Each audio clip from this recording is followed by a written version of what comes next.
हाँ दोस्तों, एक बार फिर से आप सभी लोगों का आपके अपने YouTube channel physics with concept पर दिल खोल करके हार्दिक स्वागत और अभिनंदन है। तो दोस्तों, आज की क्लास में हम सभी लोग और भी प्यारे और शानदार जानदार न्यूमेरिकल को लगाने वाले हैं। आज की क्लास में न्यूमेरिकल आपको थोड़े थोड़े लॉन्ग मिलेंगे न्यूमेरिकल, लेकिन मज़ेदार रहेंगे। बोर्ड में आए हुए न्यूमेरिकल है, ठीक है। तो ऐसे न्यूमेरिकल को एक बार आप एक क्वेश्चन देखिए कैसे लगाया जा रहा है। उसके बाद जितने आगे आने वाले क्वेश्चंस हैं, आप सभी क्वेश्चंस को पहले खुद लगाएंगे। उसके बाद लगाने के बाद आंसर देखिए, क्या आपका आंसर और हमारा आंसर मैच कर रहा है कि नहीं, ठीक है। तो बढ़िया तरीके से आपको लगाना है, एक एक क्वेश्चन को छोड़ना नहीं है, ठीक है। एकदम लगा करके धुआं उड़ा देना है। तो आते भाई, आज के पहले क्वेश्चन को शुरू करते हैं। पहला क्वेश्चन ये है, दूसरा क्वेश्चन ये है, तीसरा क्वेश्चन ये है, चौथा क्वेश्चन मैं लिखने जा रहा था लेकिन मुझे लगा जगह कम है तो इसलिए चौथा क्वेश्चन नहीं लिखा गया। तो कल हमने आपको 8 क्वेश्चन बताया था अगले वीडियो में, और ये आज की वीडियो में हमने 3 क्वेश्चन लिखा हुआ है। शुरुआत करते भाई आज के क्वेश्चन की। लिखा हुआ है एक पदार्थ के देहली तरंगदैर्घ्य 6000 एंगस्ट्रॉम है। एक पदार्थ की देहली तरंगदैर्घ्य, ठीक है। देहली तरंगदैर्घ्य को हम लोग किसे लिखते हैं, लैम्डा जीरो से। इस पदार्थ पर 5000 एंगस्ट्रॉम का प्रकाश डालने पर उत्सर्जित फोटो इलेक्ट्रॉनों की अधिकतम गतिज ऊर्जा ज्ञात कीजिए, ठीक है। तो क्वेश्चन भाई कोई भी हो, बड़ा हो, छोटा हो, मझला हो, कोई भी हो, आपको क्वेश्चन में कहाँ दिया हुआ है ना, पहले उसको लिखना है। उसके बाद क्या पूछ रहा है उस पर क्वेश्चन मार्क लगाना है, तब जा करके फार्मूले के लिए अपने खोपड़िया को इधर उधर दौड़ाना है, तुरंत ही नहीं, ठीक ना। पहले क्वेश्चन में कहाँ लिखा हुआ है, क्या क्या दिया हुआ है, उसको लिखना पड़ता है ना। उसको लिखते भाई। देहली तरंगदैर्घ्य का सिंबल होता है लैम्डा जीरो। लैम्डा जीरो दिया है 6000 एंगस्ट्रॉम। एंगस्ट्रॉम को मीटर बना दें, क्या हो जाएगा 6 × 10⁻⁷ मीटर। 5000 एंगस्ट्रॉम का प्रकाश डालने पर 5000 एंगस्ट्रॉम, ये लैम्डा दिया हुआ है। लैम्डा बराबर दिया हमको 5000 एंगस्ट्रॉम। मीटर बनाएंगे 5 × 10⁻⁷ मीटर। उत्सर्जित फोटो इलेक्ट्रॉनों की अधिकतम गतिज ऊर्जा हमसे पूछ रहा है, ई के का मान पूछ रहा है, अधिकतम गतिज ऊर्जा ई के, ठीक। हमने आपको आइंस्टीन का समीकरण बताया हुआ है, आइंस्टीन का समीकरण। तो आइंस्टीन के समीकरण से यहाँ पे क्या हो जाएगा, आइंस्टीन के समीकरण से, आइंस्टीन के समीकरण से, आइंस्टीन के समीकरण से, आइंस्टीन का समीकरण क्या है, ई के बराबर H new minus new not. ये हमने मेन बताया था कि ये हमारा मेन समीकरण है। आइंस्टीन का मेन समीकरण यही है, ई के बराबर H new minus new not. अब हमको का क्वेश्चन में न्यू का मान दिया है, आप कहोगे नो सर न्यू नॉट का दिया नहीं दिया है। तो न्यू और न्यू नॉट को हम लोग लैम्डा के पदों में चेंज करते हैं। जब लैम्डा के पदों में चेंज करेंगे तो कैसे चेंज करेंगे, एच न्यू की जगह पे सी अपान लैम्डा, न्यू नॉट की जगह पे सी अपान लैम्डा नॉट। दोनों में सी का कॉमन है। आओ बाबू प्यार से कॉमन ले लेते हैं। देखो मेरा हो गया कॉमन, 1 अपान लैम्डा माइनस 1 अपान लैम्डा नॉट। बस कुछ नहीं करना है, सिर्फ और सिर्फ मान रखना है। यथ की जगह पे अभी रहने देता हूँ, 1 अपान लैम्डा की जगह पे, 5 × 10⁻⁷ माइनस 1 अपान लैम्डा नॉट की जगह पे 6 × 10⁻⁷, ठीक। ई के बराबर यच का मान अब रख सकते हो 6.6 × 10⁻⁻34। सी का मान 3 × 10⁸ बट 10⁻⁷ इसमें भी, 10⁻⁷ इसमें भी, 10⁻⁷ कॉमन हो गया। 1/5 माइनस 1/6, ठीक है। 1/5 माइनस 1/6, 3 का इसमें गुणा कर दें, 3 × 6 = 18। अब मैं छोड़ दे रहा हूँ, अभी छोड़ूंगा आगे। देखो 3 × 6 = 18, 3 × 6 = 18, 3 × 6 = 18 = 19, एक अंक पे 19.8 गुणे 19.8 गुणे 34 में से 8 गया 26, 10⁻⁻26। ये -7 है, ऊपर जाएगा +7, 10⁻+7 गुणे, यहाँ पे देखो ये 6 के 6, 5 के 5, 6 में से 5 गया 1/30। अब बताओ ये काम आपका बन गया कि नहीं। 9 8 17 18, 3 से कट भी जाएगा, 3 से काटेंगे, एक काम यहाँ पे ये 0 पर जाएगा, जब 0 पर चला जाएगा -1 हो जाएगा ना। तो भाई देखो -1 हो जाएगा, इसको मैं 3 से भाग दे दूँ, 3 × 6 = 18, 1 19, 3 × 6 = 18, 3 छक 18, एक उन्हें 3 छक 18, 6.6, ठीक। ये 0 ऊपर चला गया, ये माइनस हो जाएगा 0 ना, और 7 में से गया 6 बचेगा, और 26 में से 6 घट जाएगा, 26 में 6 गया 20, 6.6 गुणे 10 की घाते -20, ई के मतलब किस में हो गया, जूल में। बस this is the answer of your question. ठीक भाई, ये आपके क्वेश्चंस का आंसर हो गया भाई, ठीक है ना। 6.6 गुणे 10 घाते -20, ये आपका आंसर है। ठीक, देखा ना, आइंस्टीन के समीकरण पे सवाल लगा हुआ है। किस पे? आइंस्टीन के समीकरण पे। आइंस्टीन का ये समीकरण हुआ, अब ये मेन समीकरण है। इस समीकरण को हमने, ये भी समीकरण आपको बताया हुआ है, ये वाला भी समीकरण मैंने आपको बताया हुआ है, लेकिन मैंने डायरेक्ट ये फार्मूला लिखा नहीं। मैंने आपको थ्योरी बताते समय बताया हुआ था कि ये फार्मूला मैं आपको रटवा नहीं रहा हूँ, केवल दिखा रहा हूँ कि इस वाले फार्मूले पे भी हमको न्यूमेरिकल मिलेगा। ठीक है, तो ये न्यूमेरिकल मिला, लेकिन हमने न्यूमेरिकल लगाने के लिए फार्मूला नहीं डायरेक्ट अप्लाई किया यहाँ से, ताकि हमने बताया था कि ये वाला फार्मूला आपको याद होना चाहिए। ये फार्मूला आपको याद होना चाहिए ना। ठीक है, हो गया फार्मूला, एक क्वेश्चन हो गया, मैं हुआ साइड, आप उतारो भाई। ठीक, चलो नोट कर लियोगे। अब आते हैं अपने दूसरे वाले क्वेश्चन पर ना। दूसरा वाला क्वेश्चन एक बार जरा पढ़ के देखो, जरा एक बार पढ़ के देखो और ट्राई करके तो देखो क्या आपको आता है कि नहीं। आपको जरूर आएगा, लगाओगे तो जरूर आएगा, ठीक ना। आएगा नहीं तो जाएगा कहाँ। आ जाओ मेरे प्यारों, दूसरा क्वेश्चन लगाते हैं। एक पदार्थ से फोटो इलेक्ट्रॉन उत्सर्जन की देहली तरंगदैर्घ्य, लो भाई, देहली तरंगदैर्घ्य मतलब हमको लैम्डा 0 दिया हुआ है। इसकी सतह पर 4000 एंगस्ट्रॉम तरंगदैर्घ्य का प्रकाश डाला जाता है, लैम्डा दिया हुआ है, और लैम्डा 0 है, ये लैम्डा है। उत्सर्जित फोटो इलेक्ट्रॉनों की अधिकतम गतिज ऊर्जा, वही क्वेश्चन हुआ, वही क्वेश्चन, बस फर्क क्या किया है, 6000 की जगह पे 6000 है, 5000 की जगह पे 4000 है, और कोई परिवर्तन नहीं है। अधिकतम गतिज ऊर्जा पूछा हुआ है, साथ ही साथ निरोधी विभव भी पूछा हुआ है। ठीक, एकदम सेम क्वेश्चन है कि नहीं, एकदम सेम क्वेश्चन है। लगा देते भाई, आ जाओ जरा देखो जरा भाई, हमको लैम्डा नॉट दिया हुआ ना, लैम्डा नॉट 6000 एंगस्ट्रॉम को मीटर में 6 गुणे 10 की घाते -7 मीटर। गजब, मजा आ गया। और क्या दिया हुआ है, लैम्डा बराबर 4000 एंगस्ट्रॉम, मीटर में चेंज करेंगे 4 गुणे 10 की घाते -7 मीटर। और क्या कह रहा है, फोटो इलेक्ट्रॉनों की अधिकतम गतिज ऊर्जा E का मान पूछ रहा है। ठीक है, हम लोगों ने आइंस्टीन का समीकरण पढ़ा हुआ है। आइंस्टीन के समीकरण से, आइंस्टीन का समीकरण क्या है, E बराबर H new minus new not. E हम किससे पूछ रहा है, लेकिन क्या, न्यू का मान नहीं दिया है, तो न्यू को चेंज करेंगे C/λ माइनस C/λ नॉट। ठीक भाई, ये आपको दिख रहा है कि नहीं यार, ये बजरा मैं देख लूँ, ये लाइन आपको दिख रही है कि नहीं। चलो भाई, दिख तो रहा था, दिख रहा है भाई। अभी इसके नीचे जगह है, लेकिन वो मैं लिख दूंगा, शायद आपको ना दिखे ना। हाँ, E के बराबर HC 1/λ minus 1/λ naught, HC 1/λ minus 1/λ not.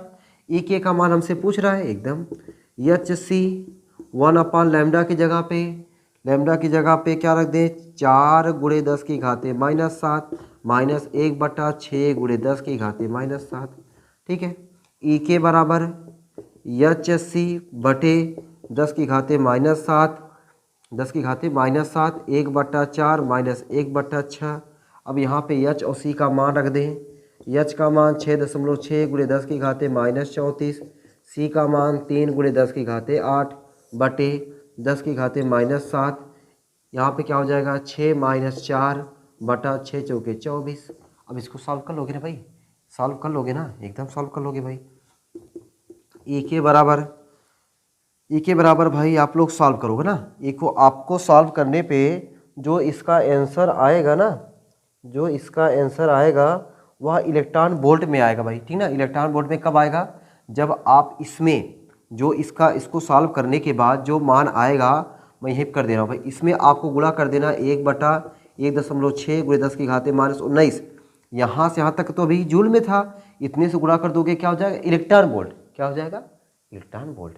अब इलेक्ट्रॉन वोल्ट में जो आपका आंसर आएगा मैं आंसर डायरेक्ट लिख दे रहा हूँ 1.03 इलेक्ट्रॉन वोल्ट।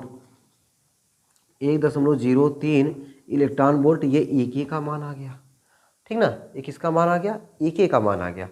अब ई का मान इतना आ गया तो इसको आपको फिर इससे आपको गतिज ऊर्जा मिल गया। गतिज ऊर्जा के बाद क्या निकाल देना है? निरोधी विभव। निरोधी विभव के लिए हमने फार्मूला आपको बता के रखा हुआ है। कैसे फार्मूला हमने आपको बता के रखा हुआ है कि ई के बराबर होता है ई वी जीरो। तो यही वी जीरो क्या कहलाता है? निरोधी विभव। तो निरोधी विभव वी जीरो बराबर क्या हो जाएगा? ई के बटा ई, ई के बटा ई। अब ई के का मानवा यही नहीं रखोगे, ये तो ई के का मानवा इलेक्ट्रॉन वोल्ट में है। अगर यही रखना चाहते हो तो जूल में कन्वर्ट कर देना। जब जूल में कन्वर्ट करोगे 1.03 इलेक्ट्रॉन वोल्ट को जूल में करेंगे 1.6 गुणे 10 की घाते -19 बटा ई का मानवा 1.6 गुणे 10 की घाते -19। ठीक है, तो ये इससे कट जाएगा तो वी जीरो जो मिल जाएगा 1.03 वोल्ट। ठीक भाई, मैंने दूसरा वाला कर दिया हुआ है। दूसरा वाला आपको यहाँ से यहीं तक केवल इतना करना है, दूसरा वाला निरोधी विभव के लिए। लेकिन इसके लिए मैंने आपको यहाँ से यहाँ तक बताया भाई आपका जूल में है, इतने से जब गुणा कर दोगे तो ये क्या बन जाएगा? इलेक्ट्रॉन वोल्ट में बन जाएगा।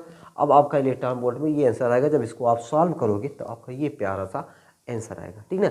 ये आपको आपके लिए है, इसको गुणा थोड़ा सा करना आपका काम है ना, कर लोगे ना? हाँ ठीक है, बुरा मत मानना भाई, कर लेना। ठीक है, चलो मैं साइड हो गया हूँ, इसको उतार लेना भाई। ठीक है, चलो आ जाओ अब अगले वाले क्वेश्चंस पर, मिटा देना। ये देखो यहाँ हो गया भाई, एक टाइप के भाई। देखो मैंने बताया था ना इस चैप्टर में आपको ज़्यादा फार्मूले में नहीं है। एक कार्यफलन का सूत्र W बराबर एच न्यू नॉट, फोटान की ऊर्जा E बराबर एच न्यू। ठीक है, ये देखो E के बराबर ई वी नॉट निरोधी विभव का हो गया। उसके बाद आइंस्टीन का समीकरण हो गया। बस इसके बाद हम लोग क्या तरंग दैर्ध्य मतलब डी ब्रॉगली तरंग दैर्ध्य पे कुछ सवाल लगा लेते हैं। और क्या है इस चैप्टर में? कुछ नहीं है। बाकी थ्योरी में थोड़ा सा जान है, वो थ्योरी की इसीलिए हमने आपको 4 वीडियो बनाई हुई है, एक लंबी सी वीडियो बना दी है ताकि आपको A to Z चीज़ें हमने समझाया हुआ है। अगर आप थ्योरी दे करके न्यूमेरिकल लगा रहे होगे ना तो आपको न्यूमेरिकल तो एकदम ईजी लग रहा होगा और थ्योरी भी एकदम बढ़िया समझ में आ गई होगी एकदम, ताकि चैप्टर में कहीं से भी कोई क्वेश्चन पूछे दौड़ा के करके आना। आ जाओ अगला क्वेश्चन। किसी प्रकाश कैथोड, कैथोड मतलब माइनस वाला, ठीक ना। कैथोड मतलब क्या होता? माइनस वाला। कैथोड के पृष्ठ की देहली तरंगदैर्ध्य, पता है पराबैंगनी किरणें जो डाली जाती हैं माइनस प्लेट पर ही डाली जाती हैं। देहली तरंगदैर्ध्य लैम्डा जीरो दिया हुआ है। लैम्डा जीरो बराबर 600 नैनोमीटर। नैनो चलाओ न नैनो से बाढ़ रे, नैनोमीटर। नैनोमीटर को चेंज करेंगे मीटर में। जब नैनोमीटर को चेंज करेंगे मीटर में तो कितने से गुणा करेंगे? 10 की घाते -9 से। 10 की घाते -9 से गुणा हो जाएगा, ये हो जाएगा 6 गुणे 10 की घाते -7 मीटर। सही है एकदम। यदि इस पृष्ठवा पर क्या करें 500 नैनोमीटर, ये जो लिखा हुआ है ना 500 नैनोमीटर है, NM नैनोमीटर। ठीक है, तो लैम्डा दिया हुआ है 500 नैनोमीटर। अब नैनोमीटर को हम लोग क्या कर दें? मीटर बना दें। 500 अपनी जगह पे, 1 नैनोमीटर में 10 की घाते -9 मीटर, तो ये हो जाएगा 5 गुणे 10 की घाते -7 मीटर। ठीक, नैनोमीटर तरंगदैर्ध्य का प्रकाश आपतित किया जाए तो उत्सर्जित इलेक्ट्रॉनों की अधिकतम गतिज ऊर्जा ज्ञात कीजिए। फिर वही क्वेश्चन, फिर अधिकतम गतिज ऊर्जा आपको ई के का मान पूछ रहा है, फिर वही फार्मूला लगाना है, फिर वही से हिसाब का सॉल्व करना है। तो ये भाई आप लोग सॉल्व करोगे, ठीक ना।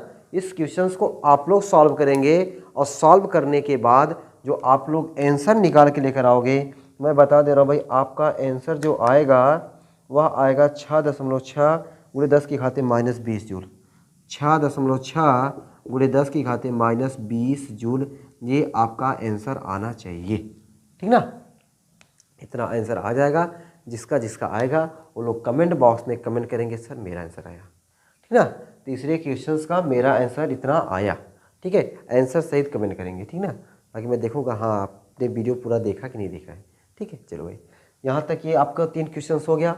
उसकी बात पता है अभी मैं और 2 क्वेश्चंस आपको और लगवा दूँ इस वीडियो में, तब जाके इस वीडियो को इन करते हैं, ठीक ना। अभी मैं 2 क्वेश्चंस और लिख रहा हूँ भाई, ठीक है, कहीं जाइएगा मत।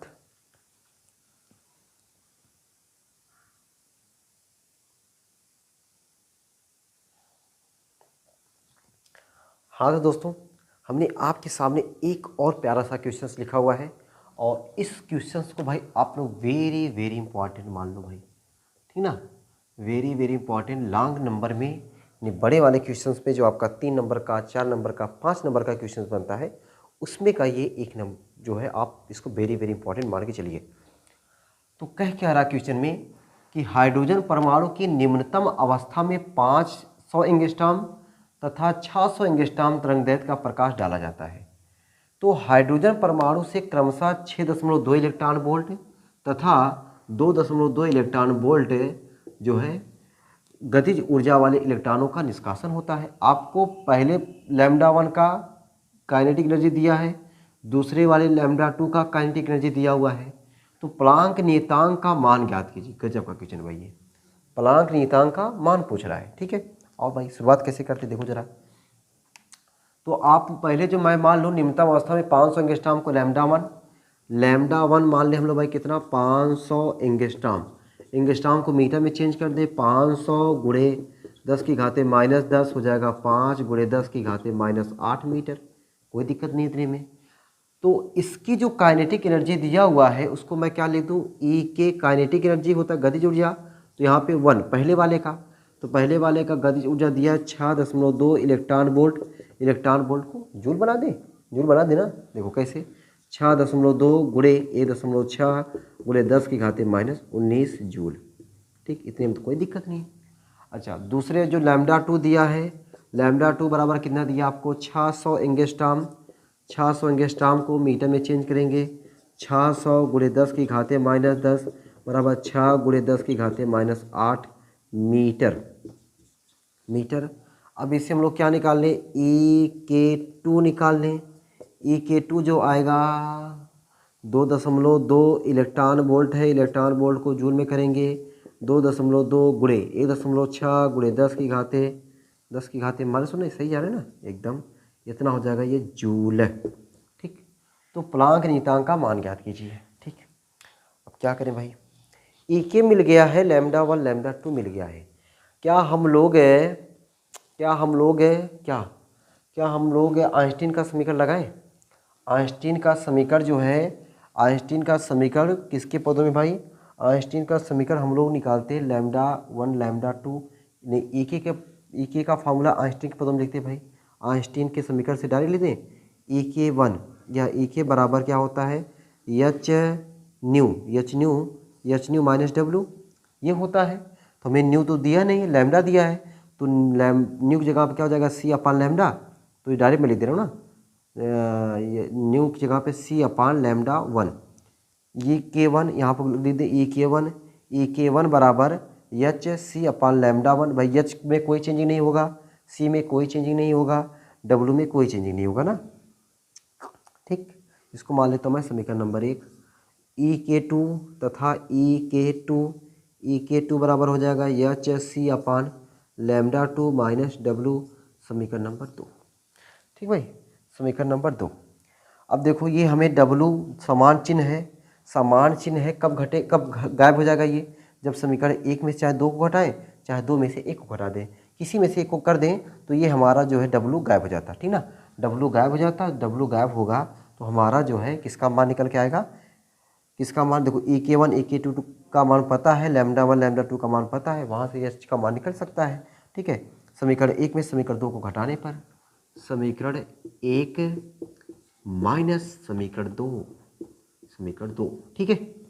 एक क्या हमारा E-K1 माइनस E-K2 बराबर, इधर समीकरण 1 क्या है H C/λ1 minus W1 W, ठीक, माइनस एच C/λ2 माइनस जाएगा प्लस डब्ल्यू, ठीक ना भाई, minus plus W minus W, ये तो कैंसिल हो गया। E-K1 माइनस E-K2 बराबर, दोनों में एच सी कॉमन है, हमने क्या ले लिया 1/λ1 माइनस 1/λ2, ठीक। एच का मान हमको चाहिए, ठीक ना, एच का मान हमको चाहिए। देखो प्लांक नियतांक का मान चाहिए, अब की बार एच 6.6 गुणे लगाते -34 जो आता है ना वही निकालना है, ये नहीं डायरेक्ट यहाँ पे रखेंगे। E-K1 का मान ए के वन का मान इतना बड़ा यार, ए के वन का मान इतना बड़ा। 16 का गुणा करके रखता हूँ, 16 दूनी 32, 16 छक्का 96, 96 और 3 99, 99 कितने अंक पे दशमलव, 1 1 2 अंक पे दशमलव, 9.92 गुणे 10 के घाते -19। ई के वन का मान है ये। ई के टू माइनस ई के टू जगह पे 16 दूनी 32, 16 दूनी 32, 32 है और 3, 32 और 3, 32 3 35, 2 अंक पे दशमलव, 3.52 गुणे 10 के घाते -19 बराबर एच सी अभी नहीं रहता, हाँ अभी रहने देते हैं। 1/λ1, लैम्डा वन जगह पे 5 गुणे 10 की घाते -8 माइनस 1 बटा लैम्डा 2 की जगह पे हो जाएगा, लैम्डा 2 जगह पे 6 गुणे 10 घाते -8, 6 गुणे 10 की घाते -8। ठीक, इन दोनों में हमारा 10 घाते -19 कॉमन है और ये 9.92 है, ये 3.52 है, घटा दें। 2 में से 2 गया 0, 9 में से 5 गया 4, 9 में से 3 गया 6, 2 अंक पे दशमलव गुणे 10 की घाते -19 बराबर एच सी, दोनों में कॉमन है 10 की घाते -8 कॉमन, क्या बचा भाई 1/5 माइनस 1/6।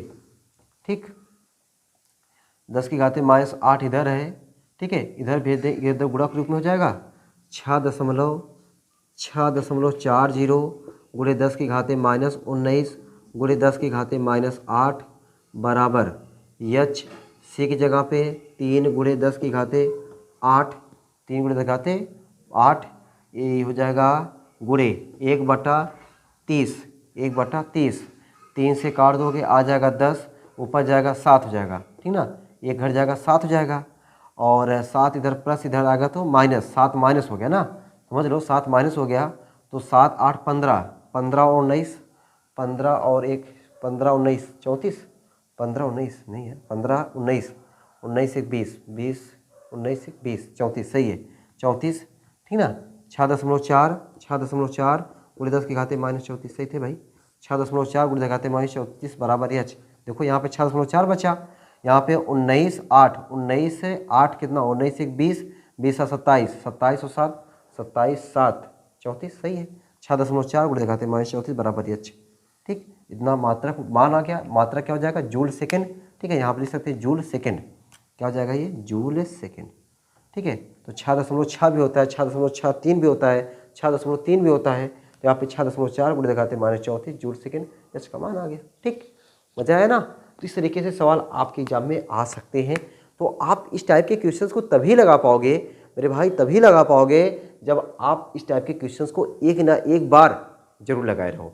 तो ये क्वेश्चन मैं कहाँ से उठाया, जो बोर्ड में आया हुआ क्वेश्चन है, ठीक ना, ये क्वेश्चन आपका बोर्ड में आया हुआ क्वेश्चन था, मैंने वहाँ से लिया हुआ है। उम्मीद करता हूँ कि आप सभी लोगों को ये आज के चारों क्वेश्चन, 3 क्वेश्चन तो भाई एक टाइप के थे और ये क्वेश्चन थोड़ा सा अलग था। अगर इस टाइप के का क्वेश्चन 2 क्वेश्चन और आप लोग लगा लोगे तो आपके लिए एकदम बढ़िया है, ठीक ना।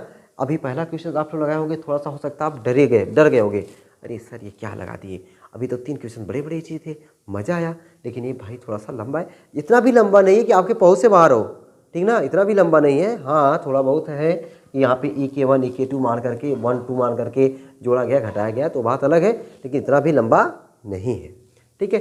तो आज की क्लास यहीं पे रखते हैं, फिर आपको न्यूमेरिकल की एक वीडियो भी और देंगे ना, न्यूमेरिकल की एक वीडियो और मिल जाएगी, तो आपको न्यूमेरिकल की हो जाएगी टोटल 3 वीडियो और थ्योरी की 4 वीडियो, 4 3 7 वीडियो, और इस चैप्टर की टोटल 7 वीडियो, और 7 वीडियो का मजा लेने के बाद आपको चैप्टर तो भाई आपको हल्के में ले लेना चाहिए, ठीक ना, एकदम मज़ा आ जाना चाहिए। अब फिर भी ना मज़ा आए तो समझो कि मेरी बहुत सारी कमी रहेंगी, ठीक है।